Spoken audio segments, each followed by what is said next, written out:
High, চলো তোমাদের সাথে শেয়ার করি আমি শিলংয়ে গিয়ে কি কি করলাম আর কি কি খেলাম আজকে।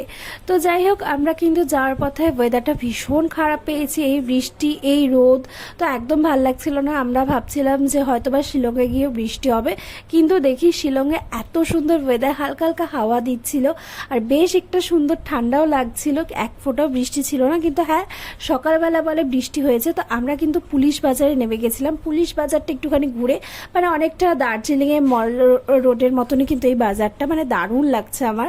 তো একটুখানি ঘুরে না, পাশে একটা রেস্টুরেন্ট ছিল আর রেস্টুরেন্টের রেটিংও দেখলাম যে গুগলে ভালো, তো ওখানে ঢুকে গেছিলাম। আর এখানে না পিওর ভেজ, কিন্তু পেঁয়াজ রসুনও ওরকম ব্যবহার নেই।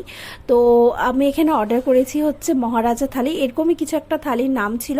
আর এখানে তো অনেক ধরনের খাবার ছিল, মানে পনির, রাজমা, মিষ্টি, স্যালাড, রায়তা, পাঁপড়, নান, রাইস, অনেক কিছু ছিল।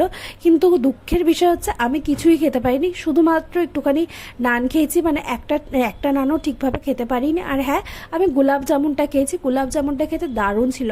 আসলে আমি না জিরা রাইস খেতে একদমই পারি না, আর রাজমা তো আমি একদমই মানে পছন্দই করি না।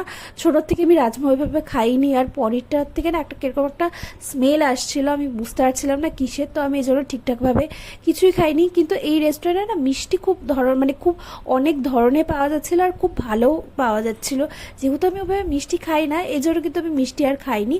তো যাই হোক, একটুখানি ঘুরে কিন্তু তারপর প্রায় দেখলাম যে সন্ধ্যা সন্ধ্যা হতে যাচ্ছে। তো আমাদের যে হোটেলটা, ওটা কিন্তু মানে মেন বাজার থেকে অনেকটাই দূর ছিল, প্রায় 3-4 কিলোমিটার।